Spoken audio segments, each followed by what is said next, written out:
আজ বানাবো ফুলকপি দিয়ে রূপচাঁদ মাছের তেল ঝাল। তো চলো কিভাবে বানিয়ে ফেলি সেটাই দেখো। এখানে ফুলকপি নিয়ে নিয়েছি আর এখানে মাছ, রূপচাঁদ মাছ আছে, খুবই টাটকা।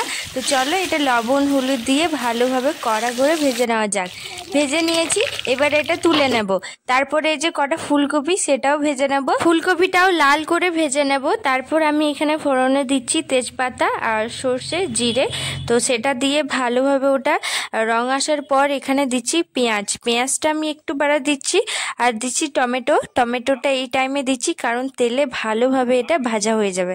তারপর দিচ্ছি হলুদ লবণ আর দিচ্ছি মশলা।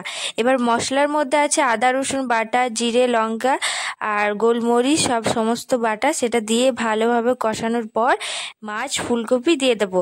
এবার ফুটে আসলে নামিয়ে দেবো। শেষ মুহূর্তে ধনেপাতা দিয়ে এটা ডেকোরেশন করে দেবো। আর আমাদের এই ভিডিওটা কেমন লাগলো সেটা অবশ্যই কমেন্ট করে জানাও।